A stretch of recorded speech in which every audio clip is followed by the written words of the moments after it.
Okay, everybody. Got to talk about some of the theories. The book, your textbook, has a lot of theories in it, and honestly, I think it's a little bit heavy on these various theories, especially, in going into some of what are considered alternative theories. It's kind of getting a little far for this class, but this is the textbook we have. This is what we have to deal with. I want to try to get you into it. Mainly, I'm going to talk here about the dominant theories in the tradition, right? And these are not necessarily right. They just tend to be the ones that are more common. And so I want to, place some emphasis on them a little more than on others. Nothing wrong with the others, but let's start with what people generally talk about.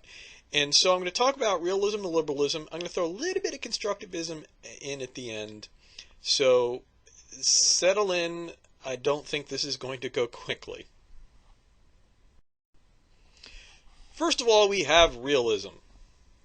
And realism derives its name from the French term realpolitik, right? And this is the view that you need to deal with the realities, that politics is about realities. And generally, the context here is that it emphasizes power over ethics. And traditionally, through over hundreds, perhaps thousands of years, if we go back to Thucydides, that has been kind of the focus. Do we act internationally and vis-a-vis other people? And do policymakers, or should policymakers, leaders, be driven by ethics, or should they be kind of amoral decision makers? And throughout the years, these three guys, right here we are with the dead white guys. We got Thucydides, who was a historian, wrote the historian of the Peloponnesian War, and even though he was a historian, the way he presented it was constantly, look, the people who do things because that's right, they think they have a duty to do it regardless of the consequences, they get their heads handed to them, often literally.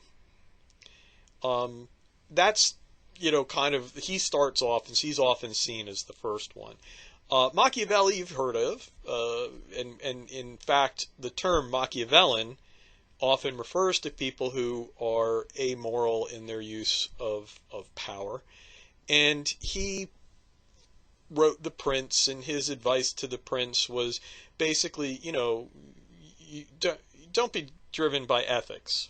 And by this point, we're in a world where Catholic ethics, Christian ethics have become important. And, he's like, look, you don't, if you swear an oath and it's provident for you to, break it, if it's, go ahead, break it. Because if you don't break it, somebody else will, and they will nail you, right?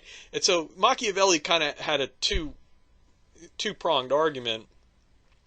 One, it's a prince will do better if he acts in this way, in a pragmatic, just deals with the reality of power and influence, and ignores inconvenient ethics. And because of that, you have to expect other people to act that way. You can't expect them to, if they sign an agreement with you, it ain't worth the paper it's written on. As soon as it's in their interest to break it, they're going to break it. And guess what? That's what you need to do.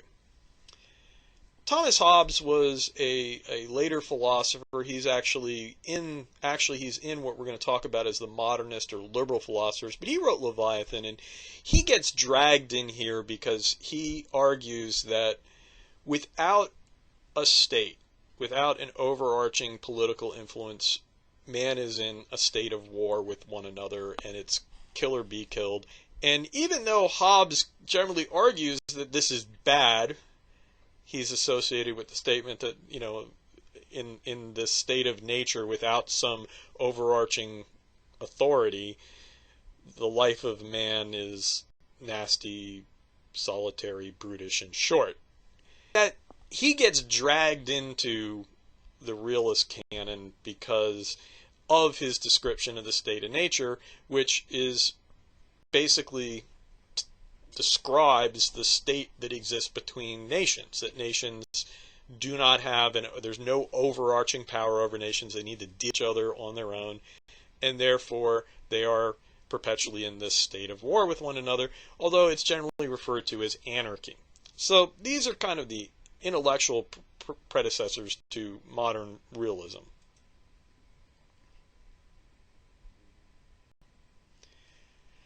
The ancient, I call it the ancient counterposition, was ethics over power.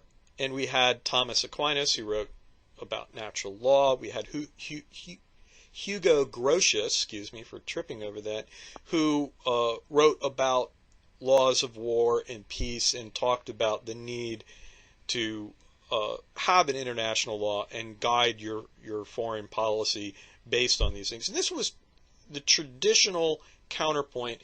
This is sometimes called idealism. And for a long time, the debate was between realism and idealism.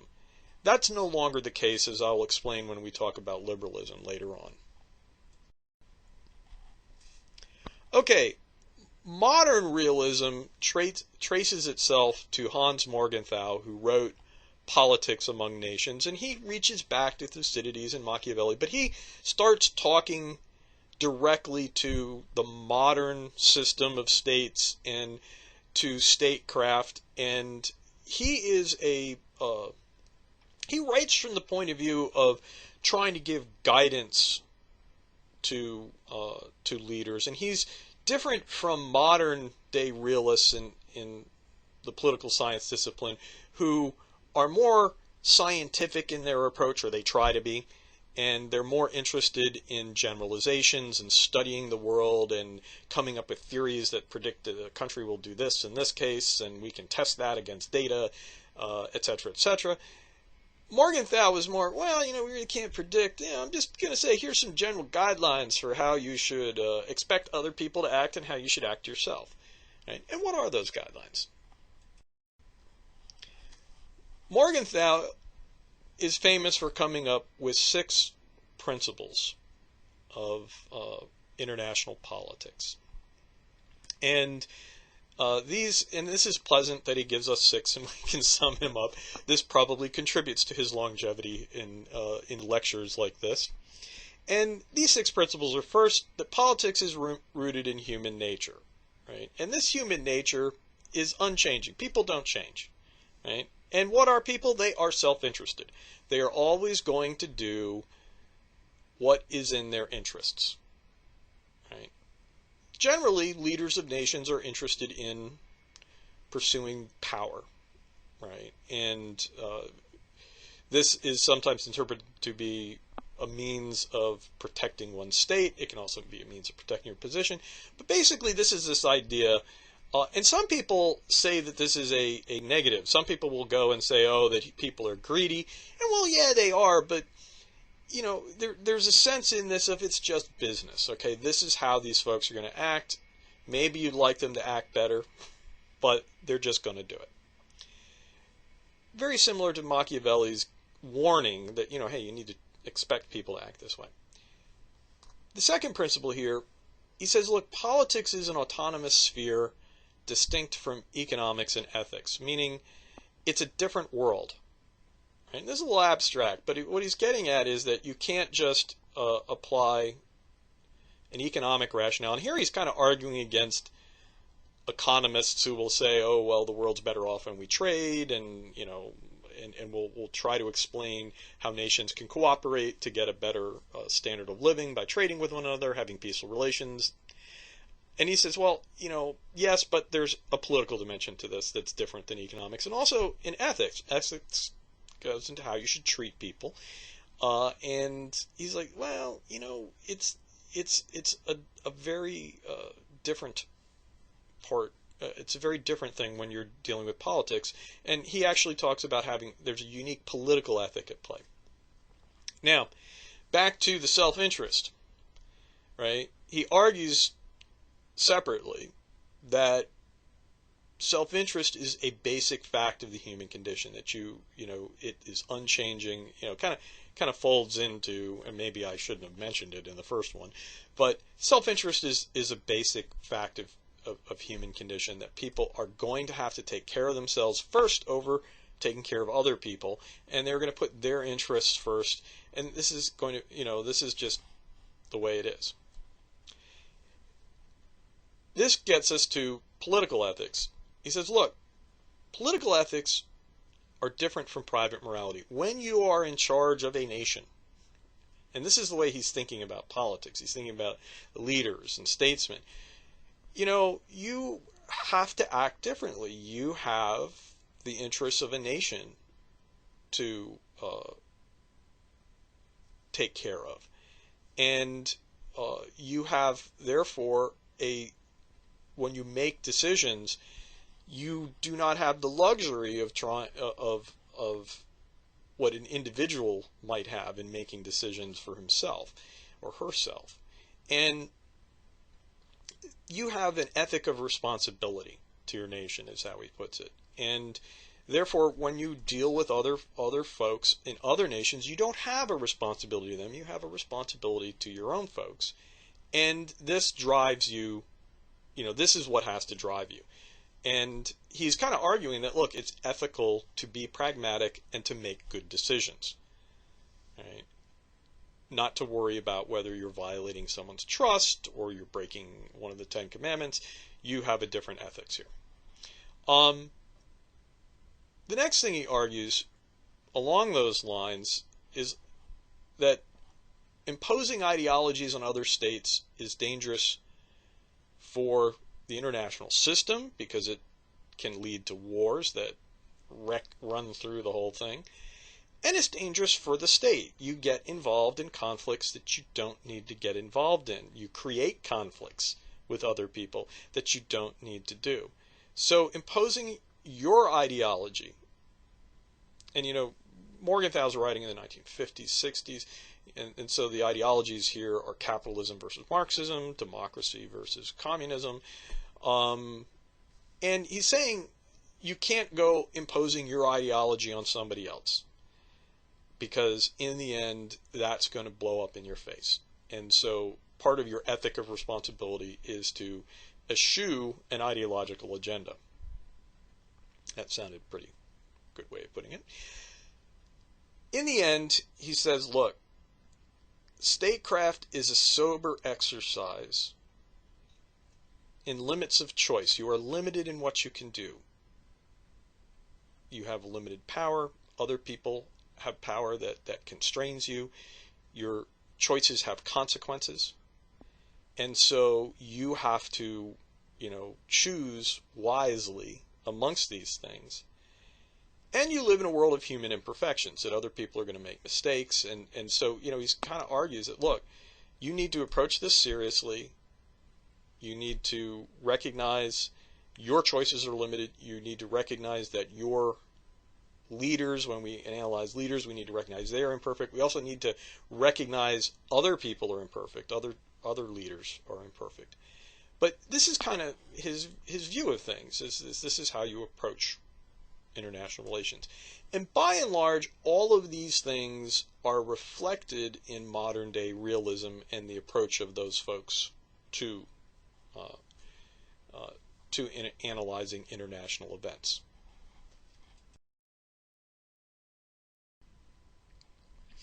So what are the essentials of realism? The essentials of realism are a statist view, right? Realism, in general, looks at states as the preeminent actor in the international system, and all other actors are lesser. Now, what do we mean by all other actors? It means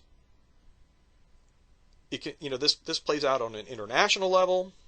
The UN, the Red Cross, NGOs, the Vatican. These folks are all lesser actors. They're not as important. But it has a stronger meaning, because you might go, well, duh, they are lesser actors. It has a stronger meaning when we think of it domestically, right? And we think of the state as being something. Realists will talk.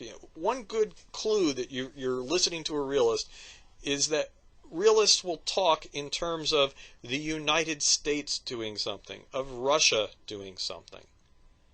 Right? Now, they may also talk about presidents making decisions and these things, but the state becomes an entity in this, an overarching entity. There's a tendency to see the state as an actor, and very often a unitary one, because in foreign policy decision making it is argued that states, political systems almost always centralize that control, giving one person or a small set of people latitude to speak on behalf of the nation, usually the head of state, the president. In other systems, it'll be the prime minister. But still, there's this idea of this overarching entity. And political factions and subnational actors are less important in this.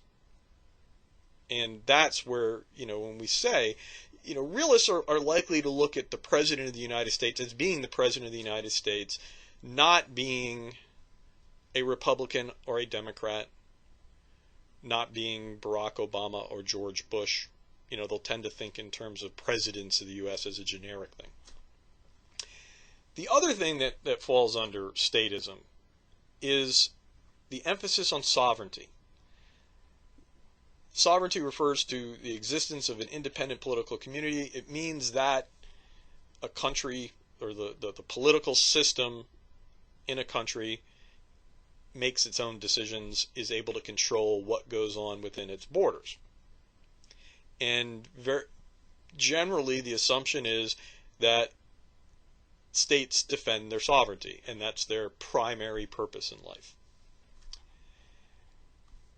That brings us to the next thing, survival.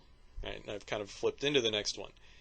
Survival is the supreme national interest. Now, we don't necessarily mean survival as in the physical continued living of or existence of the people in it, although that would be important. Generally, survival is meant to be sovereignty, right? That you maintain your sovereignty. The state survives when it continues to exist as the sovereign entity over its territory, right? And so this sovereignty, which will encompass keeping all of your territory under your control, keeping all of your people alive, except the ones you decide internally we don't want alive, which throughout the course of human history was an issue more.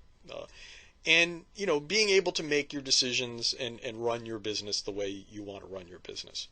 This is considered to be the supreme national interest of a state.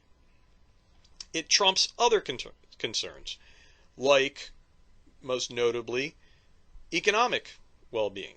Right? Very often, security interests will conflict with economic interests, or it's thought that this is the case.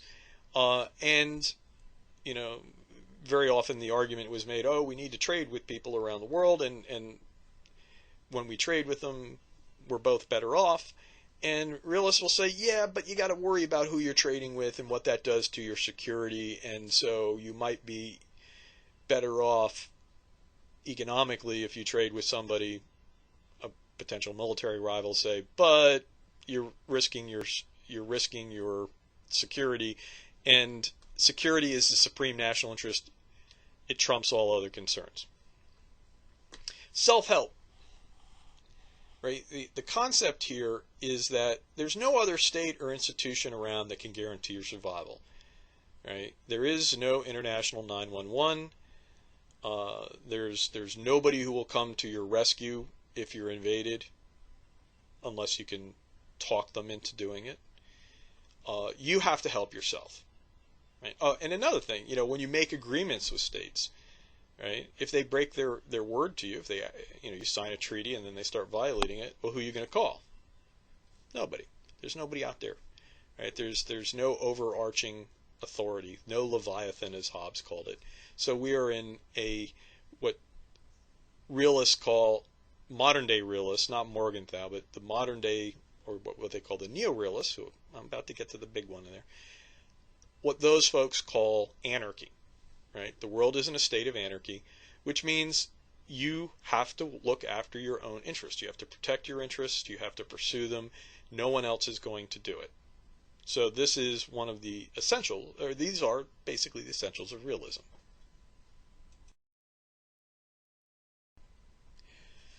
Okay, you'll hear a lot of talk about neo this and neo that. Neo-realism is generally seen as coming from this guy Ken Waltz. Last I heard, he's still alive. And so we've moved past dead white men into living white men at this point.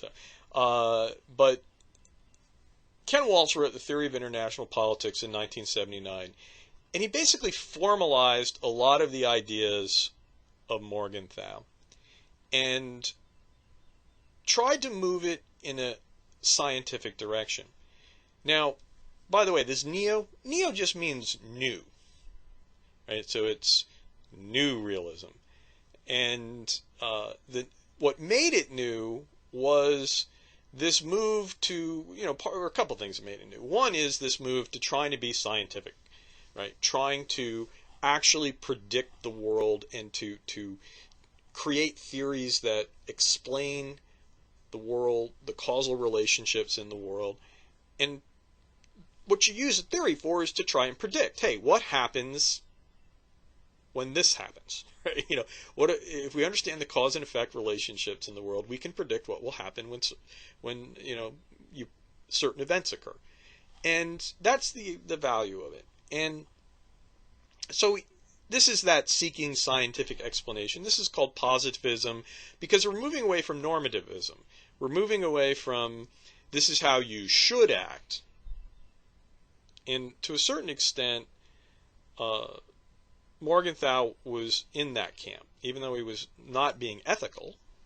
Well, he was creating his own ethics for the ethic of responsibility for state leaders. But now you're moving into, well, we're not going to make advice, but we're going to say, look, when you do A, B occurs. Waltz, in seeking to explain the world, Waltz focused on the structure of the international system. Now, you might find it strange in a system that is thought to be anarchic that there would be structure. From Waltz's point of view, the structure of the international system was the distribution of power in it. We can look around the world and see, who's out there, who's in it, what are the states in it. That's part of it, right? What are the states, and that changes over time, right? And then how much power do they have? And you can classify systems in terms of, in general terms of power. And you can say, and this is the last line, I'm kind of getting ahead of myself here, but the last line here is polarity. We can talk about poles of power in the international system. And, we can have a system where there are a lot of large states, roughly equal in size. And that's a multipolar system. We can talk about a system in which there are two large states and everyone else is much smaller. That's a bipolar system. And we can talk about a state, a world in which there is one large state, the 800-pound gorilla of the international system, and this who is frequently called a hegemon. And we call that a unipolar world. And he said, look, this is what's important for explaining history in general terms. And when you're trying to understand what a state's going to do, you have to see it through the lens, that the state exists in a certain world, defined by the distribution of power between itself and all the other nations it confronts in this international system. And from Waltz's point of view, this is what explains state behavior, right? Doesn't, not the education or proclivities of the leader, not whether the leader is a Republican or a Democrat, or for that matter, whether the leader is leading a authoritarian system, as a dictator, a king, or whatever, or whether that state is a democratic system, therefore the leader is in a democracy. None of that, that's not what's important. States confront distributions of power, and we can look at states throughout history and just understand their behavior based on where they were in the system and what was confronting them. And we can, in the future, predict future actions if we look at the power. And in doing this, there are a couple ideas. First, he said, look, war, balance of power. Okay, balance of power is very important. When you have a balance of power, when two nations are roughly equal in power, any war between them, the outcome of any war between them is in doubt. They don't know if they're going to win or lose. Therefore, it's unlikely they fight.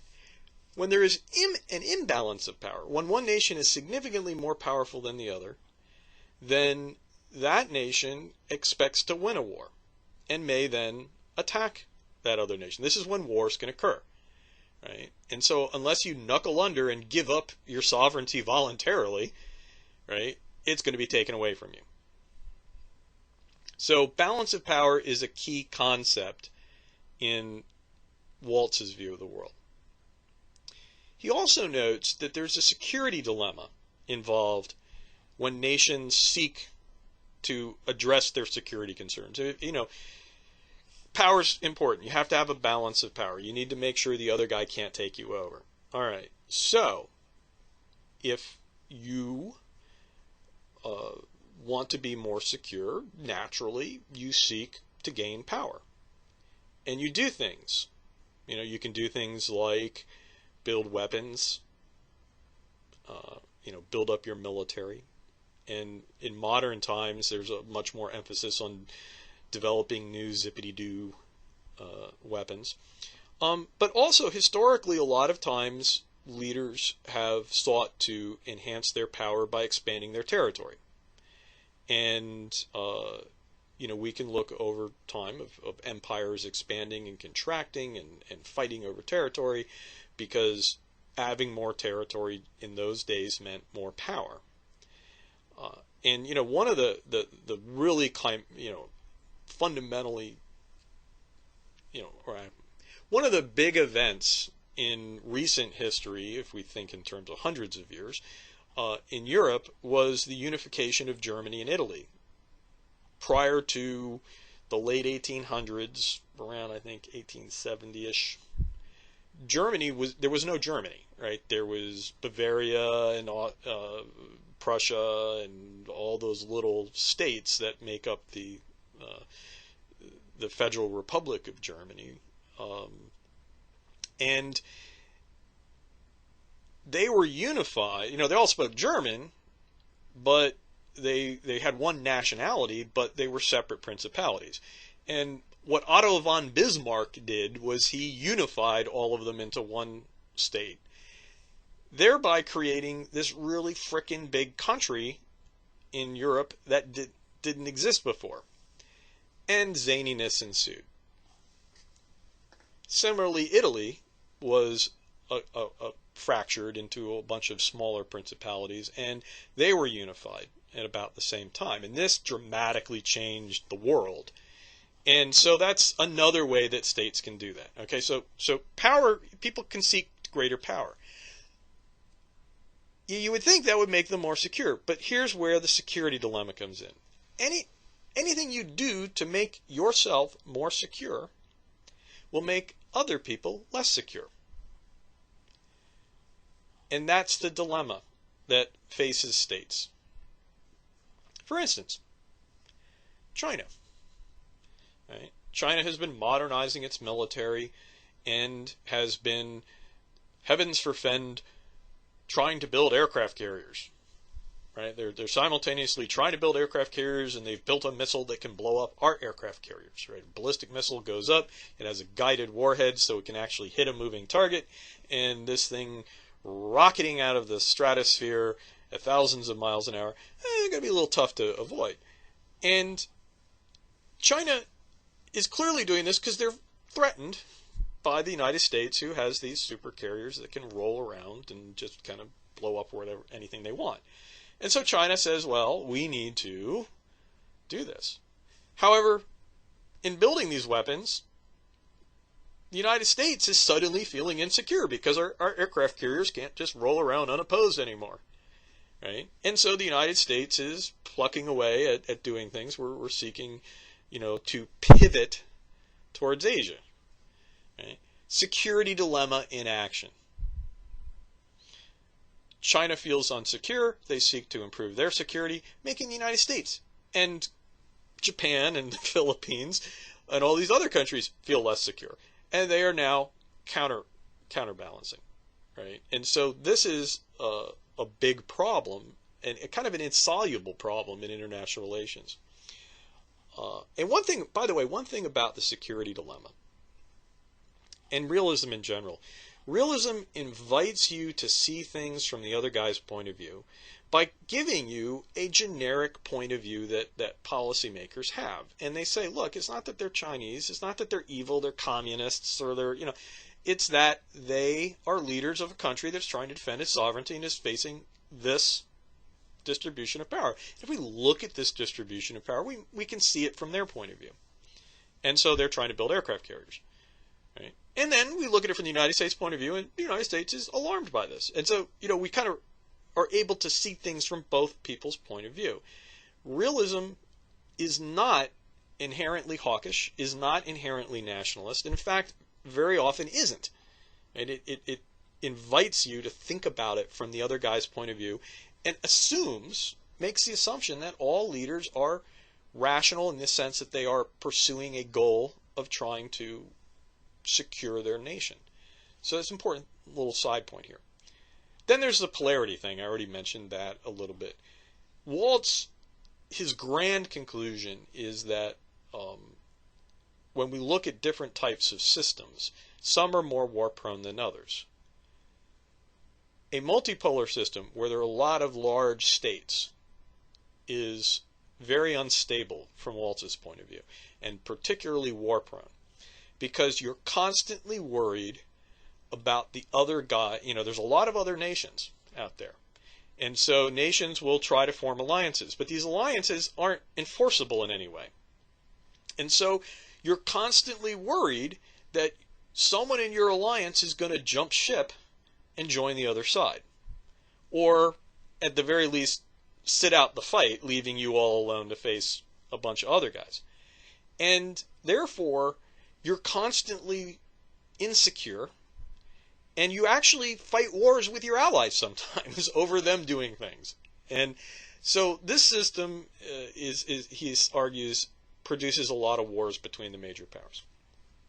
In contrast, in a bipolar system, where there's two large states, well, there is a natural balance of power. So when the United States was facing off against the Soviet Union, there were two big players, and yeah, there were other people, United UK, France, but really they don't amount to a hill of beans, right? If France sits out the fight, well, we kind of expect France to sit out the fight anyway, and yeah, not good, but we're not going to get really wrapped around the axle about it. We know that the United States needs to know it needs to balance the Soviet Union itself, and the Soviet Union knows it needs to balance the United States itself, whether or not Poland and Vietnam are actually contributing to the cause. So those are the old Warsaw Pact. Well, Poland was Warsaw Pact. Vietnam was kind of an ally.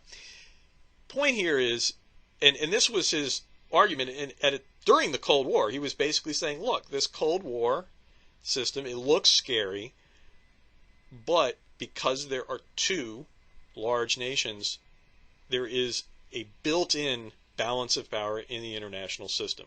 And he thought that this bipolar world was very stable.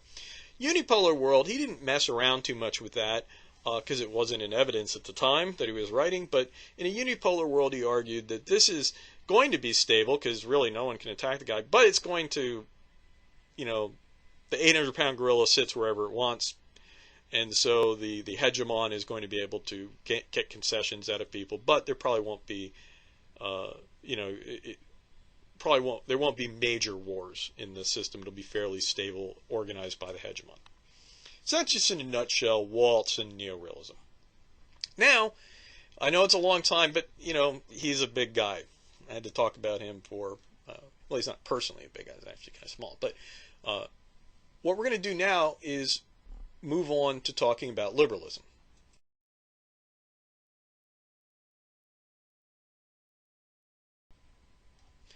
Okay, first things first.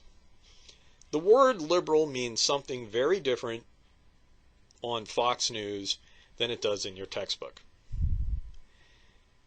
The traditional academic definition of liberal, or liberalism, is something along the lines of, don't get wrapped around the exact wording here. It's a belief in individual rights and freedoms, free markets, and limited democratic government. And this is the idea. It's the belief that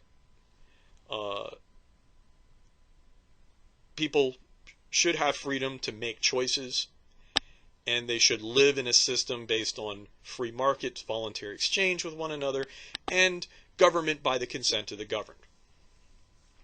This term, this view, which sometimes I'll call the academic view or classical liberalism, is closer to libertarian in the common usage in the United States today.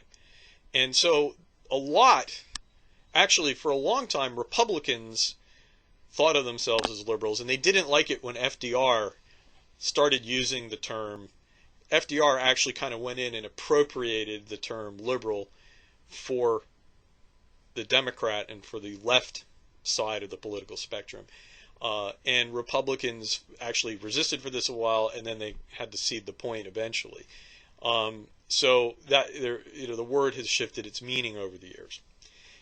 Obviously, the current popular U.S. definition, we believe in rights and freedoms and democratic government, but, and this is where we start, FDR brought in this idea that there is a active role for the government in addressing social and economic inequities, right? And so the difference starts coming up is you believe the government should intervene in the economy, should try to do things like tell people not to discriminate against other people on the basis of gender, race, and sexual preference. Well, actually, we don't think we use preference anymore, implying a choice. But, this idea that you go in and you try to change people's minds, right, is the social aspect, right? We're going to address social inequities. And this can actually extend down to thinking that, hey, we should get people to eat healthier and we should get people to drive more fuel-efficient cars. Right? So rather than saying, well, it's up to them. They want to be fat, they're adults, so they can look after themselves. They want to drive a gas guzzler, as long as they're willing to pay for it, power to them. That is kind of fell out of the liberal lexicon, or the meaning of liberalism. And of course, the economic stuff. We should intervene in the markets. We should try to, and there's good economic theory that's actually liberal. But all economic theory is essentially liberalism.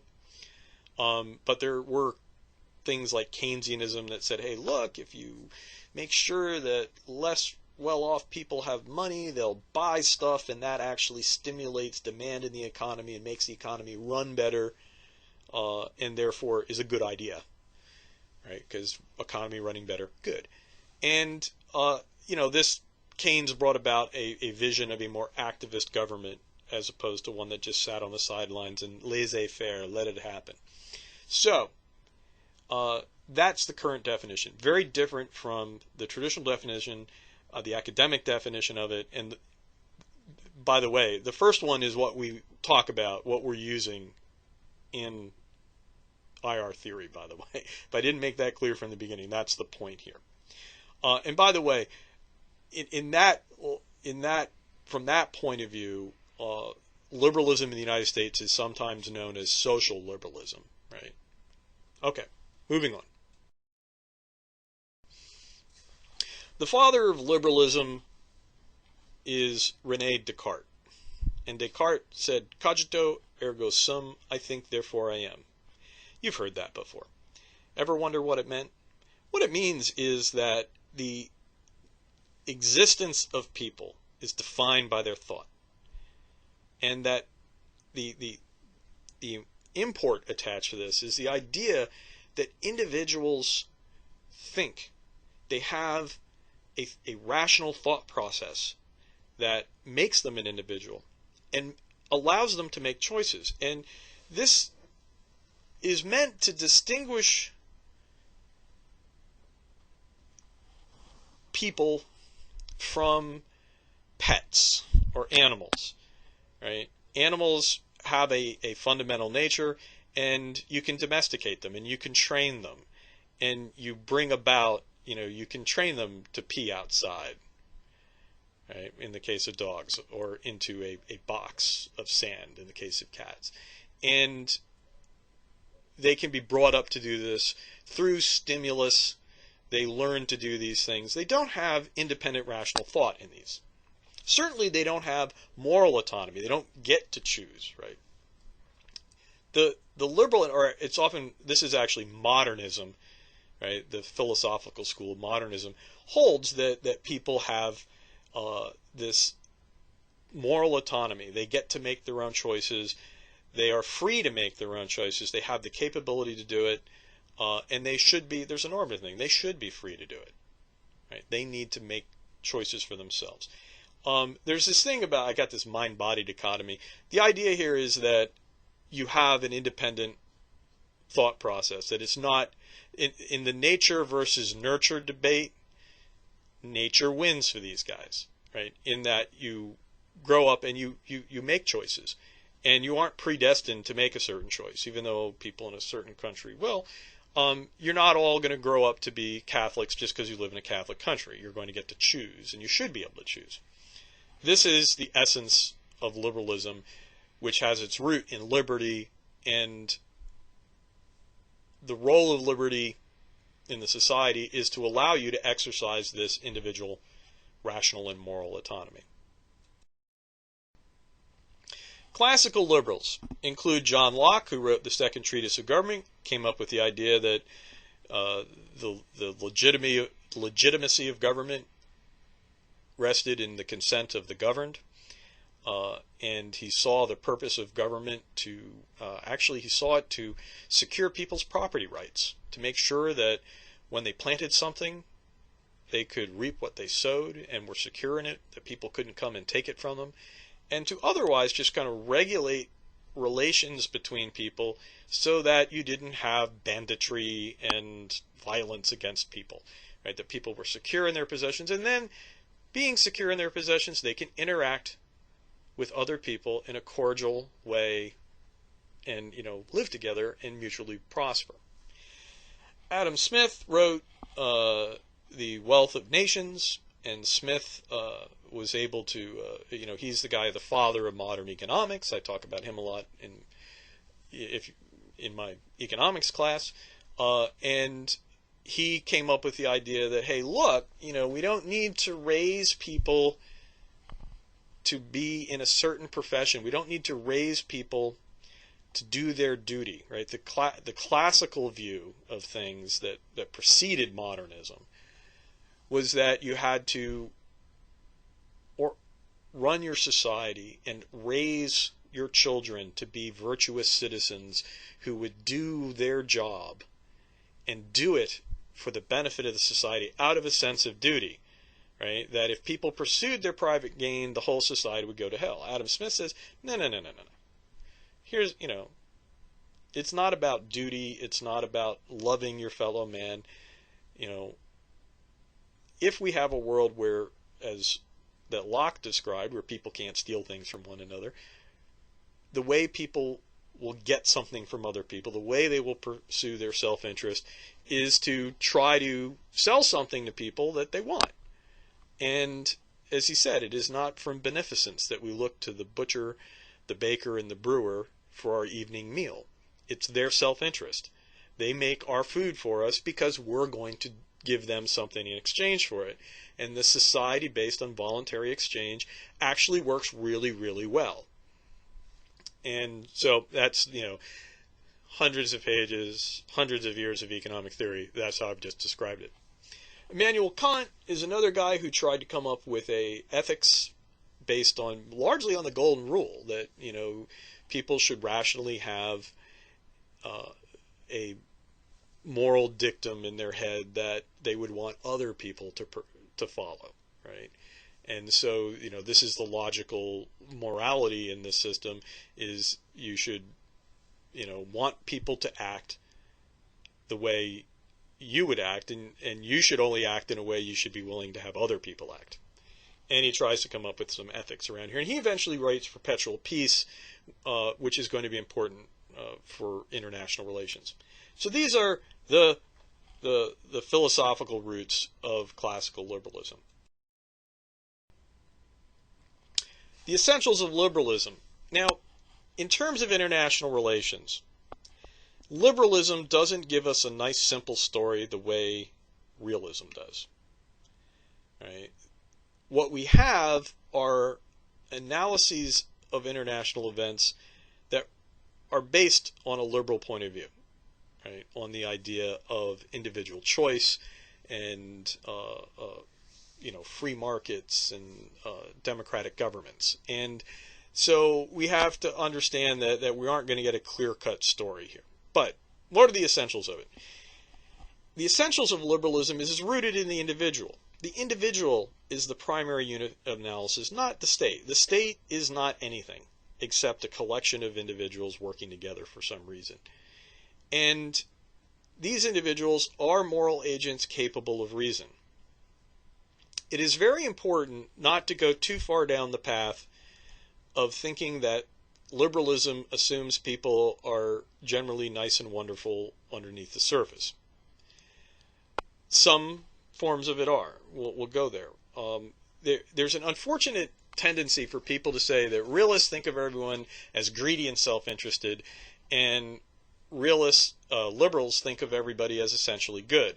The key thing about liberalism is that if we live in a society where I'm pretty sure you're not going to club me over the head and take everything I own, well, then I don't have to act in a nasty way towards you, right? I can get on much better with you, and you can get on better with me. And so through living in a society that recognizes and protects your rights, you are able to become better and act better, right? That's the key thing here. And so liberals believe in a progressive human nature based on establishing institutions that enable people to cooperate and get along with one another. That's a huge, important point to be made here in general. The state, from the liberal point of view, is an arbiter of disputes between individuals. It's also a mechanism by which people get together and decide to act in concert, right?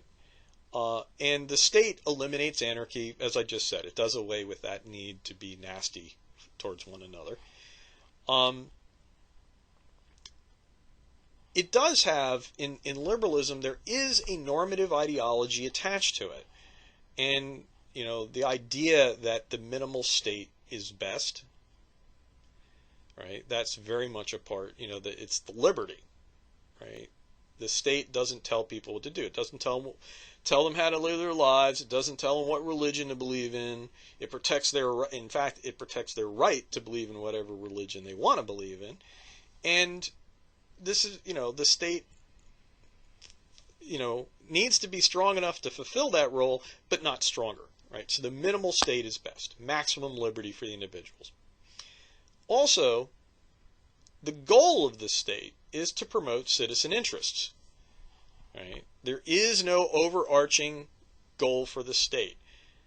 There is rather the protection of individuals in it, right? So the highest moral object of the state or duty of the state is to protect its citizens, not vice versa. For a long time, people sacrificed for their country and their king. Not for, today we have people that sacrifice for the country, and we appreciate that, but it's not, you're not sacrificing for the president, right? You're not sacrificing for that overarching thing, you're sacrificing for the good of the people. So and by the way, we aren't completely shorn of classical ideas. A lot of us have identities of the state, and there's still a lot of that around. But this is the liberal idea, right? That it's the value of the state lies in the people, and they are the highest moral end of society.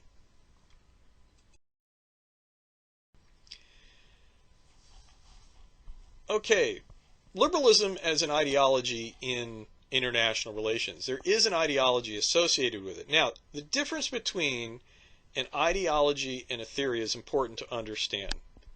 Theories tell you how the world works. They explain the causal relationships. And when that's all we're doing, we're just saying, look, if you have a democracy, I'm going to get to this, but there's this idea of democratic peace, right? And it's it's a fact that when we look at the history of states and we look at it statistically, democratic nations don't fight democratic nations. There are a couple examples of it occurring, but when you look at it in all the cases together, it doesn't amount to a hill of beans. Democratic nations typically don't fight other democratic nations. They do fight non-democratic nations just as much as non-democratic nations fight anybody else, right? So it's not that democratic states are less war prone. They in fact go to war all the time. They just don't go to war with other democracies. And oh, by the way, when democratic states go to war, they kick butt. Right? People used to worry that democracies are weak. The historical record is no. Democracies kick butt. They win wars. When they get into them, they tend to win them. This is just the way it is. Okay, we look at the historical record. Those are what we call empirical regularities. They're trends in the data, right, that we see. Now, you can take that theory and kind of weaponize it to be a plan of action for the world, right? And then it becomes an ideology, right? An ideology has a view of the current world, right? So it has an explanation of the current world, generally a theory. It then goes beyond it by positing some view of a more desirable world, right? We would like a world without war. We want a world that's peaceful, where people don't fight each other. Now, that's kind of a weak goal, in that most people would agree that that was a good thing. But by stating it as a goal to be sought, that's the first step in creating an ideology. The next step is to come up with a plan of action, right?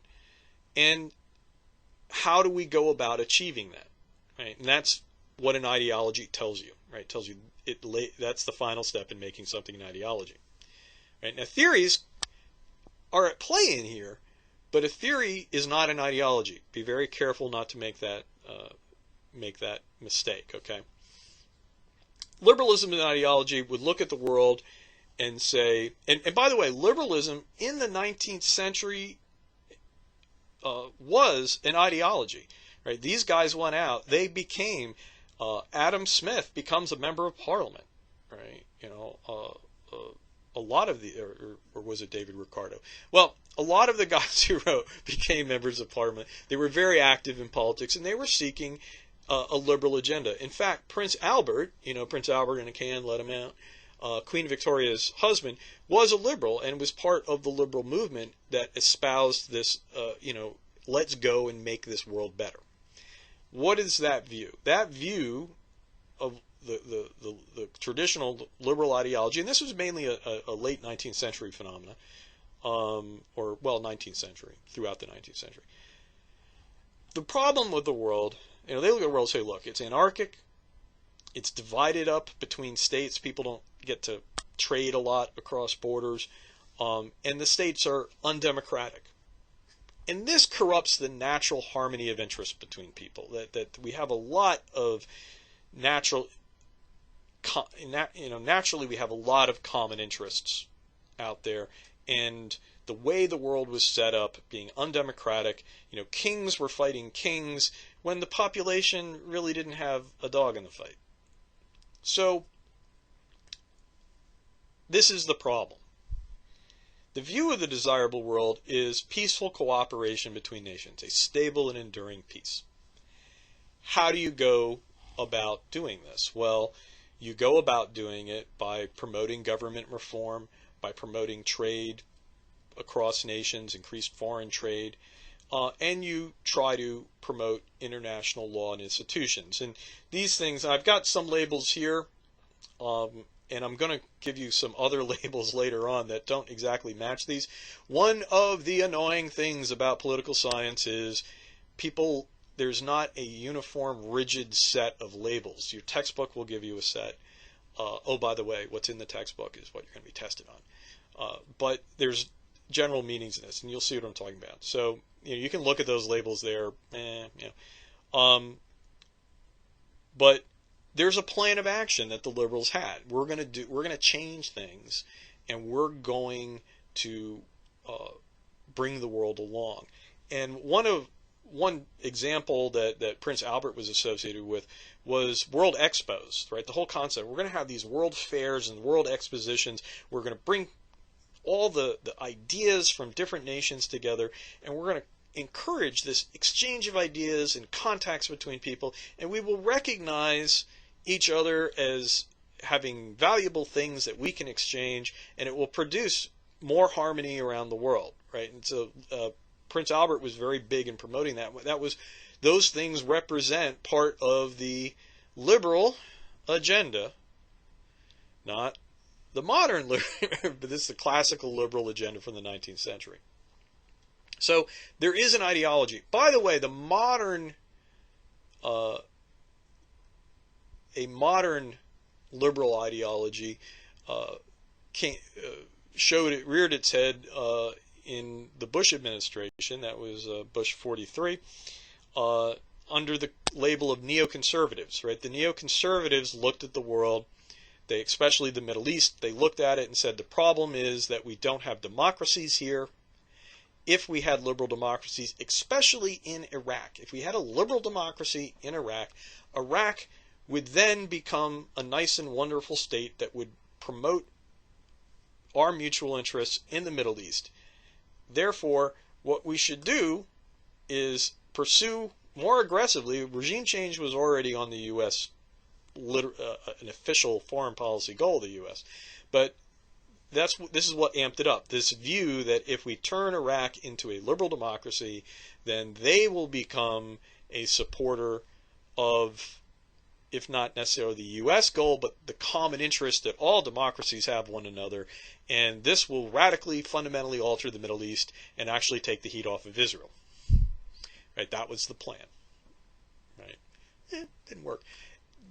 Their term, this is why, by the way, this is why they were called neoconservatives, because they weren't being realists, right? They were actually being liberals, but you can't call them liberals. So they're neoconservatives, right? Or neocons. And they were thought to be very influential in the decision to go to war in Iraq.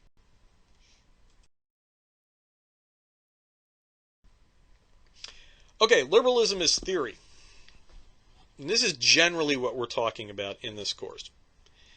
This view basically just attributes, generally has this is the essentials of it. Non-state actors are important. That includes domestic actors and international actors. Right? The state is not a unitary actor. We don't look at the state as being a state. We don't look at it as being a unitary actor. We recognize that domestic politics may matter. The state is not necessarily a rational actor. Now, this rational term comes up. Rationality in political science just means that you are pursuing a particular goal. It doesn't mean that you're level-headed. It doesn't necessarily mean that you're smart and good at calculating things. It means that you are pursuing a goal, right? And you are thus purposive. Realists assume that the state is a rational actor because it is constantly protecting its sovereignty, right? They are, and that's all embedded in that. When liberalism says the state is not necessarily a rational actor. They can mean a couple things. One, they can mean that, well, because you have a political system, you may see different goals being pursued at different times. And you may see contradictory actions, right? If one faction wins a vote, you may go one way. If another faction wins a vote or wins an election, you may see the state go in a totally different direction, right? This would appear to be, from the outside, this is inconsistent, and therefore it's not rational, right, in that strict definition of the term.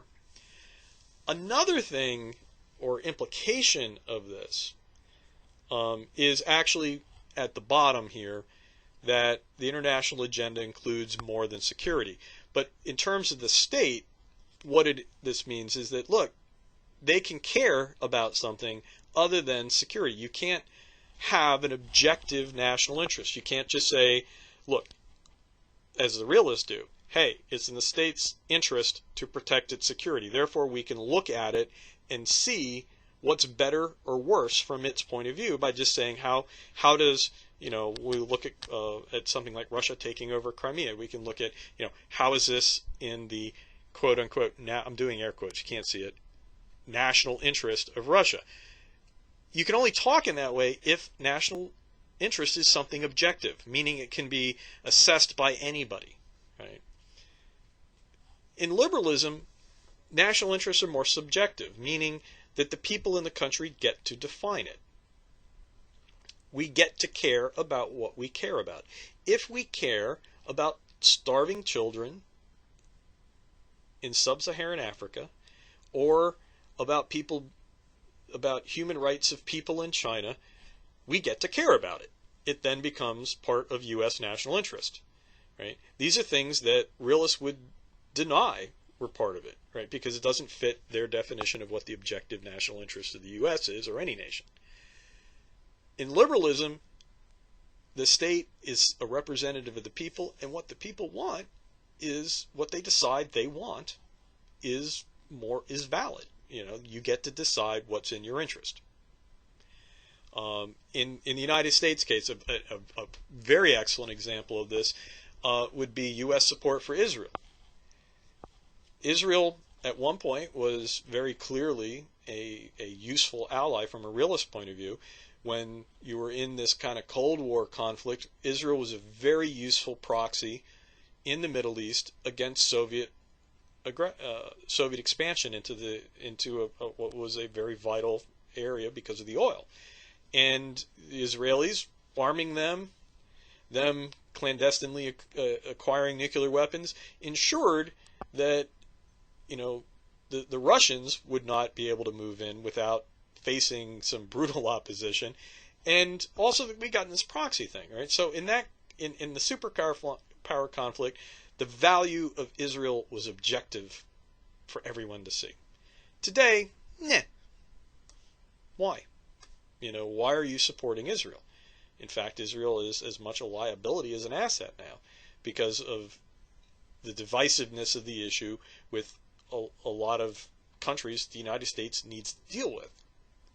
And so there are realists like Mearsheimer who are very critical of U.S. support for Israel as being not in the national interest of the United States, and they're very critical of what they call the Israeli lobby for kind of creating this domestic political agenda for support for Israel.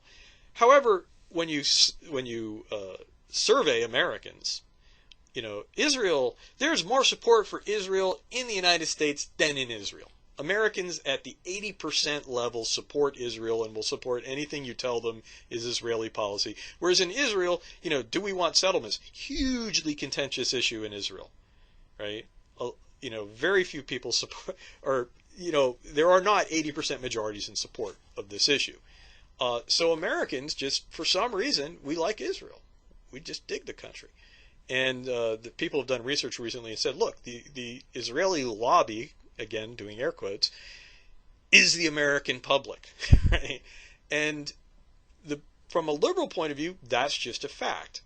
And U.S. foreign policy has to be understood that U.S., based on this massive public support for Israel, we are going to see a pro-Israeli policy, period, full stop. Whereas guys like Mearsheimer, who are realists, will question this and see it as a failing and as some kind of not valid foreign policy objective.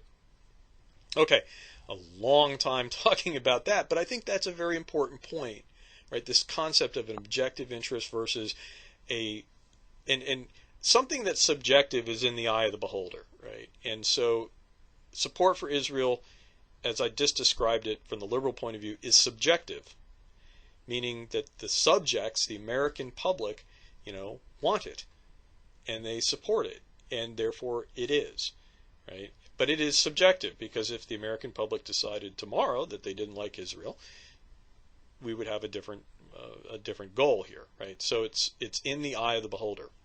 Okay. No object. All right, we've gotten through that one. State is not necessarily rational after no objective national interest. And finally, the international agenda includes much more than security, right? And this is the liberal point of view that because states care about more than just security, the international agenda must be viewed as being about more than security, right? And therefore, concerns about economic development, human rights, political rights, democratization, all of these things are valid parts of the international agenda and valid objects of study. Okay, so this is liberalism's view of the world. It is positivist in that we're talking about different assumptions about the way things work in the world. There is not in here a positing that the U.S. should support Israel because it's a democracy, right? So that would be more of a normative statement. There is, for the liberal point of view, why liberals say that U.S. support Israel is valid because they have a poll that they just ask people, hey, how do you feel about Israel? Wow, you all really like Israel. Therefore, this is what's going on. See, this is the idea of the theory. It's positivist. It just says, look, this is what's going on in the world. That's liberalism in broad terms as a theory.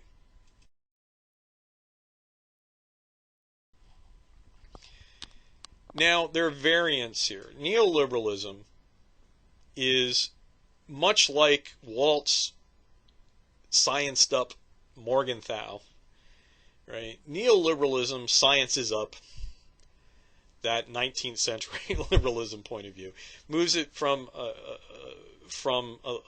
a ideology and even kind of a loose set of theoretical ideas into a more systematic approach to studying international relations. And one of the things they do is they accept, generally in the neoliberal theories, or what we call neoliberal theories, they accept the realist assumptions of anarchy. Because frankly, it is an anarchic world. There is not a overarching state. And liberals in accepting that are not pursuing an agenda. You could have an ideological agenda that we should have a world government, right, which will freak out a lot of people on the right. That's not part of this. The assumption is just, no, we don't have one. And so we're just going to assume anarchy exists. There might be some cool things we could do if we didn't exist, but we're assuming anarchy exists. Also, we're going to assume that people are self-interested. We buy into the idea, yeah, states are self-interested, right? With that proviso that what they're interested in might vary, right? But still, states are rational in this point of view, people are rational in that they pursue goals, right? It's just we can't objectively define what they are. So the United States likes Israel, right? The United States supports Israel, therefore that's the goal, and we expect that the United States will pursue that goal, right? Remember that the self-interest here, it's what your goal is. You can define your goal any way you want. Now, and to varying extents, different theories will allow states to have those interests. But they are buying into this self-interested thing. Very often what the theory tries to do is it tries to figure out how domestic politics, economics, or international institutions might somehow constrain state behavior.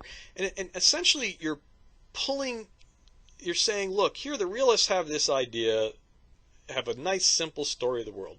What if we complicate it a little bit? What if we bring up domestic politics? How will that change how a state behaves and how we expect them to behave, and what predictions we make about what will happen in certain instances? What if we think of things from an economic point of view, right? What will happen then? And so they're kind of, it might be overstating the case, but they're kind of taking, okay, here's this simple model that the realists provide for us. Let's tweak it to bring in let's take one of their elements away and change it a little bit, right? And I'm going to talk about these democratic peace interdependence here in just a second, but those are examples. One thing in terms of liberals you have to be very careful about. Neoliberalism as a theory or set of theories, it's a big umbrella term over a bunch of very different theories, is not to be confused with neoliberalism, or the set of policies, economic policies, that are labeled neoliberalism by their critics. They're on the leftish side of the spectrum. There are a lot of people in the world that are very critical of the market-oriented development advice and agenda of the IMF, the US, and the right wing in general, although the right wing is a little fractured over this at the moment. That set of economic principles coming out of the Chicago school. Milton Friedman was like the father of this, and that set of principles applied to nations and encouraged to be followed by those nations under the heading of the Washington Consensus in the 90s. There was this big consensus that the only thing wrong with developing nations is they don't have a good functioning market. They need to clean themselves up and hey, the Cold War's over, capitalism won, here's the playbook, go by it. Didn't work out so well. I'm a basically believer in all that stuff, but it didn't work out so well. And a lot of people are very critical of that, and they will talk about the neoliberal agenda, or neoliberalism, and it's generally a derogatory term. You will encounter it if you read about international relations. You have to understand that it's got a different connotation in that context. So I tell you, this L word is a nightmare to deal with. Okay, so a lot on one minor point. Let's move on. I think we also have to make a distinction between neoliberalism, which is kind of a weak liberalism, and stronger interpretations or theories of liberalism and stronger views of the world. And weak liberalism just basically makes a couple tweaks in the realist model and sees what happens. Strong liberalism takes a view of the world that really that argues that there are fundamental changes in the world that are completely undercutting the realist vision of it. Democratization, globalization, the obsolescence of interstate war. These are things that folks will argue have occurred, and that there's just this fundamental change in the world, so that, with democratization, that changes how states interact, how they define their interests, how they view whether the value of taking over territory. Right? One of the problems is when you're a democracy and you take over territory, you got to let people vote. right? You gotta bring them in, and it's not like the good old days when you just were king and you took over territory and you taxed the hell out of it, right? Now these people actually want services.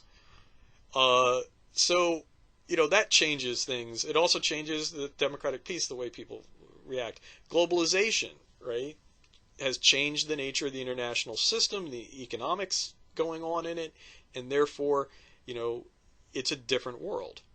Right? The argument about the obsolescence of interstate war kind of fits with both of these things. That, hey, look, once upon a time you thought that war was a great way. You could fight a war quick and easy at low cost, and you took over a country, and yay, you won, and you could make them pay you war reparations.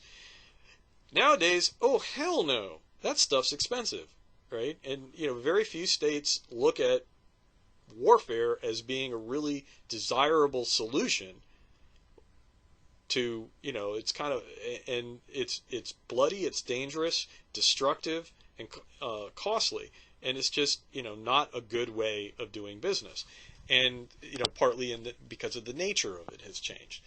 Now these views say that it's not that wars can't occur, but that the way states consider them as possibilities has changed. So your predictions of the realist model are out of date. That's the whole. You can't look at 19th century Europe or the Peloponnesian frickin' War and explain things going on in the world today. That's kind of the argument here, and that's the strong liberal argument. They also will tend to argue that anarchy doesn't need to be raw, right? That nations don't necessarily need to be insecure with one another. It does not necessarily need to do it to be the case. You can have anarchy that isn't as as terrible. You can have states living together. You look what the EU's done. They don't even have, these guys used to fight each other every year, and now they don't even have a border. You drive from France to Germany, right? And you don't even have a border that you go through. Like the signs change, the language on the sign changes a little bit. Anarchy doesn't have to be raw in that case. They also argue that legitimate authority does exist, even if it's, and different people will argue different points here, but there's a view, and it's a strong liberal view that, hey, there is such a thing as authority out there. No, it's not overarching. No, when Russia takes over the Crimea, no, the ideas of international law, the voice of the UN, the voice of other nations may not be able to physically block them like a wall, but there is legitimacy to it, right? There is a point of view. There is some authority out there, and it matters, right? People look at it. So, it mattered to the U.S. that we did not get a Security Council resolution to go into Iraq. It mattered that the United States didn't need a Security Council resolution to go in Afghanistan. By the way, you will not find a Security Council resolution authorizing the United States to invade Afghanistan because the UN Charter grants every state the right to self-defense. It's an inherent right of self-defense. And what you will find in the UN is a statement by the Security Council deploring Afghanistan for having allowed the United States to be attacked. Right? And when the United States said, we're going, everyone's like, well, hells yeah, you are. Right? Have a good day. This is your inherent right to self-defense, and we applaud you for it. At that point. And it's not for nothing that the French, NATO ended up in Afghanistan as a result of it. And the argument here is that authority matters. It may not be overarching, but what law is? It's against the law to commit murder. People do it all the time. Sometimes they get away with it. can't ever claim that it's okay. They have to justify it in some way, and we assess that justification. And, that's some of the points that the liberals will make is, hey, it's still, you can't ignore it. It's still there, and it changes over time, and it affects how states behave. In the end, the strong liberal point of view will say, look, there are two types of peace. There's the type of peace that realists see in the world. That is two armed nations not fighting each other. Then there's a different type of peace when you have two consolidated democracies that don't even think about fighting one another, right? United States and Canada, right? France and Britain today. And these, that's a very different thing. And equating that relationship to a balance of power or a power relationship ignores an important difference, qualitative difference in those two types of situations. That's what strong liberalism talks about.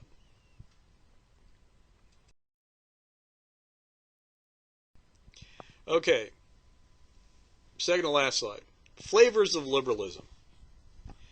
I've kind of talked about some of these, and here are some terms. Right? There's Republican liberalism. This does not refer to the Republican Party. This refers to the concept of a republic versus a monarchy. Right? It goes back to that terminology. And it basically refers to the type of government that nations have. And in the broadest terms, Republican liberalism argues that the type of government a nation has will affect its behavior in the world. Remember, realists say it doesn't. They're saying, no, it does. One of the central ideas here is this concept of democratic peace, which is something, by the way, that is observed in the world. It's one of the few times in political science where we have an observed regularity. Democratic nations don't fight each other. Now we have to explain it. Usually we have an explanation. We have to go out and test it and find if there's any tendency for it to be true. In this case, it's like, no, bam. It's what's known as a law, because in the physical sciences, a law is something that you just observe, right? Things fall down at a constant acceleration rate. Why does that occur? Right? Well, you've got to come up with a theory of gravity to come up with that, right? But before Isaac Newton came up with the concept of gravity, people had watched apples fall off of trees for millennia, right? It was an observed regularity. Okay, point is, democratic peace, maybe too much on this already, people try to explain why that occurs, and there's some debate over it. But it seems to occur, and it does, therefore, seem to affect the behavior of nations in several ways I've already explained. Economic liberalism is the point of view that economic relations between nations matter, right?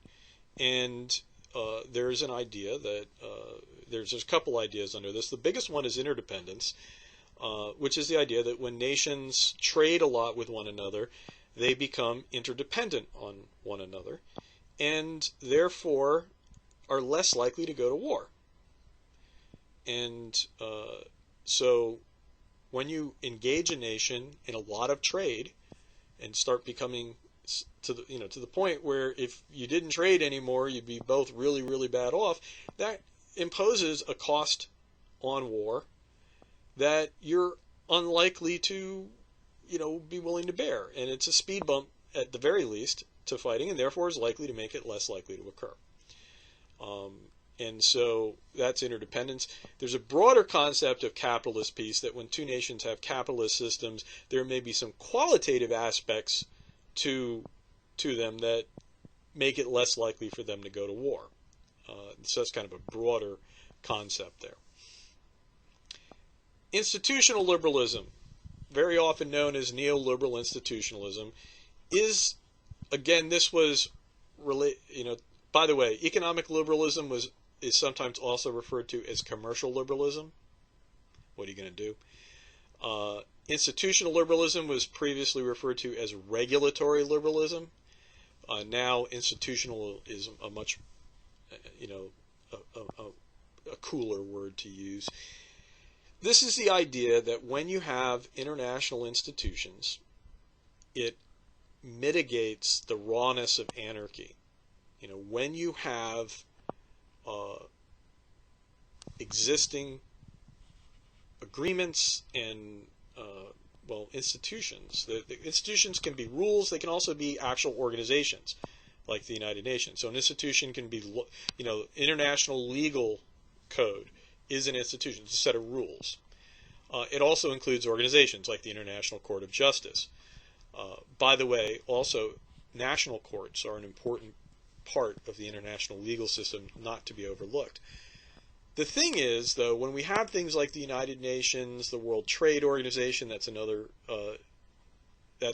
institution that has both a set of rules that nations are supposed to govern trade by. They're supposed to observe when trading with one another. And now, when they set up the WTO, there is now a group of people with a job, to do things. And one of the things they do is when people have a trade dispute, you can bring it to them and they can look at it and say, you're right and you're wrong.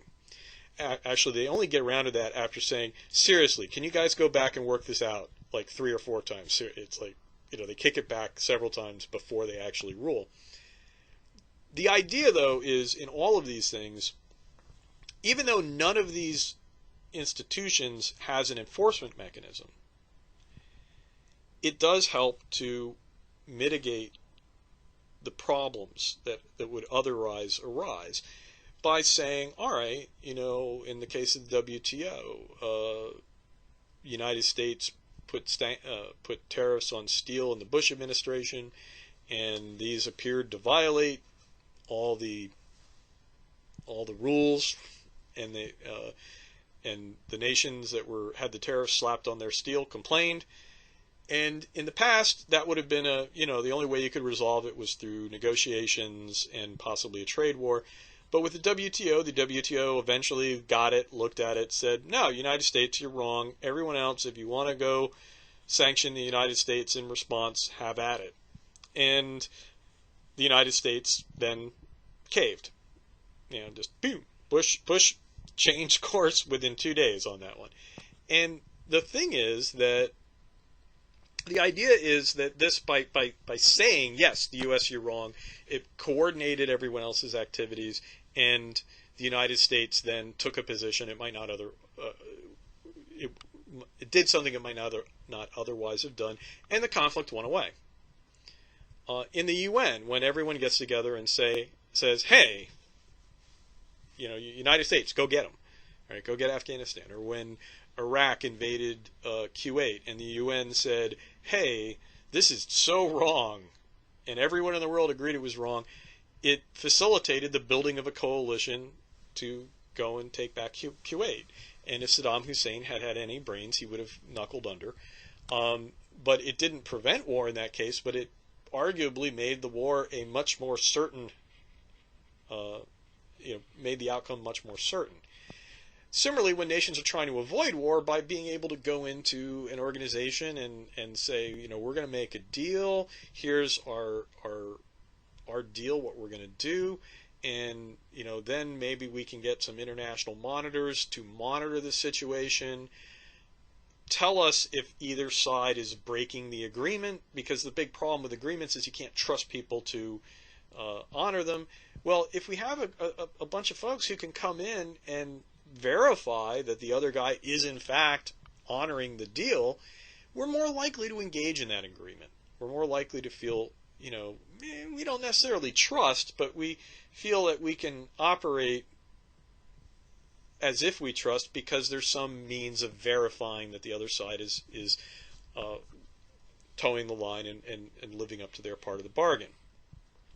All of that is, long explanation of the varied ways in which neoliberal institutionalists think international institutions can facilitate cooperation and avoid conflict or tamp the conflict down between states.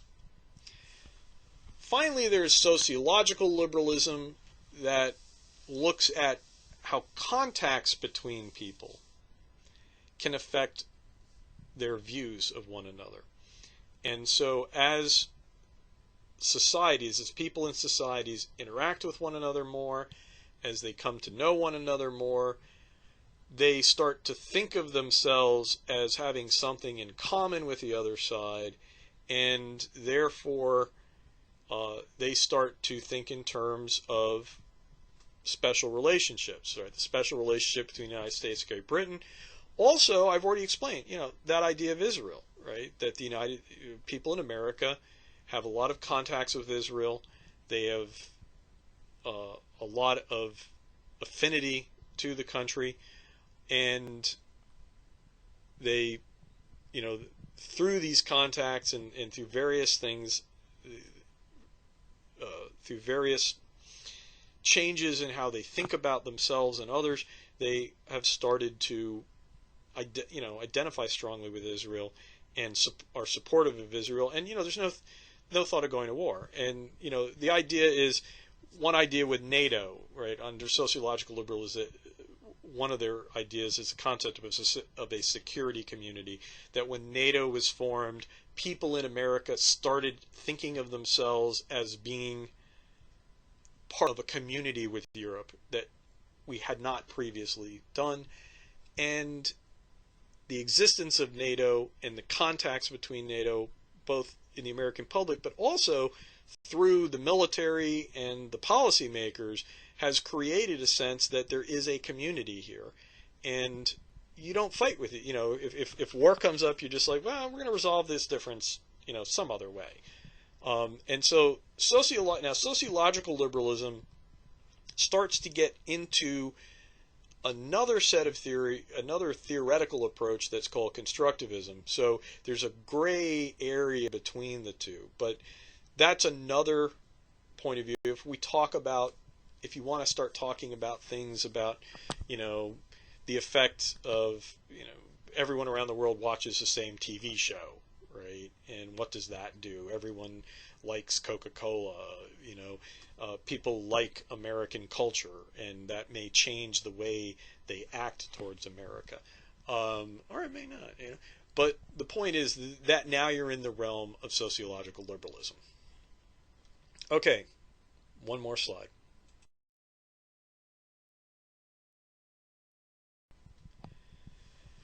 Now, I'm just going to try, I know it's been a long presentation, but I want to get through just talking about constructivism a little bit. I will probably take another swing at it later in the course, but it's a hard concept, right? My graduate students screw it up whenever they try to use it. So, to be honest with you, it is an abstract one, and it does not provide any simple predictions about the world. But what is it? The thing, what constructivism focuses in on are ideas. One of the central tenets of constructivism is that ideas are causal, and that our ideas about the world structure the world for us and are an important part of how the world is structured. And what's constructed here, what's the construction in constructivism? Well, many of the ideas that we have are socially constructed. They are based on shared meanings. Right? There are a lot of meanings out there that are shared between people. And for instance, the meaning of every single word I'm speaking, right? You can only sit there listening to a recording of sounds and understand what I mean, because we share a meaning for every particular sound. Well, if I start using words like exogenous and heteroskedasticity or some of the, sometimes, and probably some others I haven't been aware of as I've been talking, there may be gaps in what we share. And at which point you just heard noise, right? And you're like, what? The thing is, language is the quintessential example of the role of ideas and meanings. And we have shared meanings for certain symbols, which can be little squiggly lines on a paper or a shape on a computer screen or a sound coming out of my mouth, and we attach the same meanings to them, right? And so the ideas that constructivists are interested in are shared ideas, right? The shared meanings that develop, and these meanings don't exist independently, right? You know, they're the result of us coming to, people interacting and hanging the same name on something. It's a tree because we call it a tree, right? In other languages, it's got a totally different word because other people interacted with one another and hung a word on something. And in this sense, there is, this is the sense that it's social, right? Because it only happens because people interact with one another. If you live by yourself, you don't have a language because you've got no need for it, right? There's no one to talk to. The tree is just the tree. It's just the thing you look at, right? You might, in your head, think of it in some way, but you don't have to come up with a label for it and categorize it and talk about what's the difference between a tree and a bush, right? That's something that only through interaction with other people becomes systematized, and we adopt common shared meanings, right? And so this is the social part of it. Some of these meanings that are very important are the meanings you attach to yourself and to others, otherwise known as identities, right? Identities are very important, are one thing that's important, right? How do I think of myself? How do I define myself? How do I define other people? Clearly in international relations, that's important. What's it mean to be an American, right? And as an American, what do I think about Russians, Germans, French, British, right? Do I think, of them as others? And the thing is, objectively, why are Canadians different than Americans? Why are Mexicans different than Americans? Right? What have I got in common with somebody? I live in North Carolina. What have I got in common with somebody living in Idaho that I don't have in common with somebody living in Montreal? Right? It's an idea. One's an American, one's a Canadian. Right? And furthermore, if you think about it, if you say, well, what have I got in common with someone in Idaho versus somebody living in Mexico City? Well, you might say, well, you have different histories and you have different language in that case, and same thing with Montreal. But those are meanings. Those are human artifacts, right? They're not objective in the sense that they didn't necessarily have to be that way. They resulted from interaction with people and the development of these shared meanings. So constructivists are really interested in this stuff. How do identities affect things? Where do identities come from? They're also interested in social facts. And I should have perhaps introduced this concept first.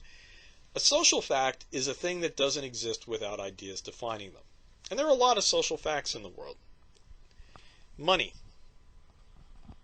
Money is a social, a dollar. What's a dollar? Right? Well, we think of it. We defined it. We said, through government action, we defined this is a dollar. We print a piece of paper. This is a dollar. Sometimes it's not even a piece of paper. It's a number in a computer. Right? But we agree that it's important. We also agree that we will use it to trade things with one another. Right? So we imbue it with purpose. Right? Only because we imbue it with purpose. Money is meaningless, right? And you see guys in The Walking Dead and they got a bag of money. It's just paper. At that point, it's lost the thing that made it money. It is now a piece of paper, right? And why do you want this? Right? Toilet paper, start a fire. It's lost the thing that made it money because the society broke down and no one's willing to exchange it anymore. I hope someone's watched The Walking Dead out there. Zombie apocalypse, society breaks down, etc., etc. Other things like democracy, that's a concept. Religion, right? That's something that you define. But, you know, in international relations, one of the biggest social facts is the United States, a country, a nation. What the hell's that? Right? It's not an objective thing. We have maps with lines on them. Look at a satellite photo. You won't see the lines unless someone superimposes them. We only have a border between Canada or a border between North Carolina and Virginia because people got together and agreed that we're going to have this here. It's a social fact. Once established, it becomes objective. We can measure it. We can talk about objectively how many nations there are in the world. We can talk about how many states there are in the United States. We can talk about how much money someone has. We can use that money to measure, you know, as a means of quantifying gross domestic product, which, oh, by the way, we got to get together and define as something. So these social facts are important. You know, understanding where they came from is important, and they're seen as having an impact on how people act in the world. And, you know, my thing is, if you don't, in studying economics, you know, once you have money, you can compare apples to oranges. You can compare, you know, the amount, you know, of money that you make growing apples versus growing oranges, or growing wheat versus potatoes. And you can get markets and you can get prices, and suddenly these prices become incentives, and you want to make more money. And so if the profit margin is bigger on growing oranges than it is on growing apples, guess what? You grow oranges. But without money, you would never have, you probably wouldn't have prices, and you wouldn't have information. You wouldn't have a big market. You couldn't easily trade these things, and you wouldn't have a profit motive. You can't have profit if you don't have money. And so you can be rich, you can have a lot of wealth, you can have a lot of stuff, but money changes the way people act in very important ways. Without it, you really can't have the science of economics, and you can't have markets and all that cool stuff. So social facts are freaking important from this point of view. Now, what do you do with that? Well, the problem is that they're important, and so generally what constructivists do is they try to show through a historical analysis how an idea, like how did the concept of nationalism in the Arab world, which, you know, in the Arab world they had a concept, they adopted the Western or the European concept of nations, but they had a concept of being part of the Ummah, part of, you know, under Islam, and they had to come up with a different concept of nationality, and that affected how the states were formed and how they acted, right? There's one theorist that talks in that point of view, and he can look at the formation of Arab states and the, you know, how the idea developed and what impact it had on what people did. As far as telling you, predicting what will happen in the future because ideas are important, meh. It's not that kind of a theory, and so it's hard to use. You see what I'm saying? That's why I say graduate students have a miserable time with it. You know, in the end, realism is really simple. Realism is just a straightforward thing when you learn enough of it, which we really aren't going to in this course. But it's very simple to go out in the world and predict, you know, use the realist model to predict what will happen. And then as an academic, you can write papers and get published and get tenure, right? Using constructivism, well, actually people are able to use it to analyze events and get published and get tenure. But in using it kind of to explain what's going to happen with China, you can only say, hey, look, we need to consider this effect as well. The last thing I'm going to say here, constructivism is different than culturalism. Culturalism generally looks at how different ideas separate people, right? And they look at, here's a set of ideas in this culture, and here's a set of ideas in that culture. And ideas are important in both these theories, but culturalism is kind of looks at the differences between people and how it separates them. Constructivism looks at the similarities between people, at shared meanings. And so when you have people in different cultures, part of the problem is that they don't have shared meanings, right? And so we expect them to interact differently than a set of people that do have shared meanings.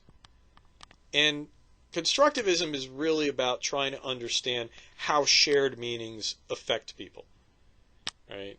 And so they focus on different, I think, well, I don't know if anything about this is obvious, but they focus on different problems and different explanations. So don't equate constructivism with culturalism and arguments about culture being important. They may not be constructivist. Constructivism is about how shared meanings affect people's behavior. Okay, that's a really long discussion of theories, but I hope it's been helpful. I hope it's kind of explained some things. If I may have in some places diverged from the book a little bit because I have an understanding of these concepts myself. Take any differences, try to take them in stride. Also, you and I are hopefully now on the same sheet of music, which, of course, is kind of important. You don't want to be on the same sheet of music as the professor. So, and hopefully you've seen some of these ideas. As we go through the course, we'll try to,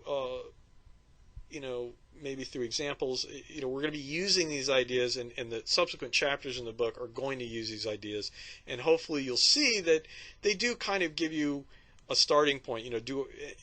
I guess the big value here is to have different ideas in your head about the way, different approaches, so you don't get fixated on only one approach, right? That you keep alternative explanations in mind, and you can decide what's the most relevant in each case. And in that, if that's what having a study of theories, if it gives you different perspectives to keep you from just having one that you apply regardless of its appropriateness to the situation, at least if you're aware there are other perspectives, that moves you a big giant step forward in analyzing international relations and world politics. Sounds like a good ending.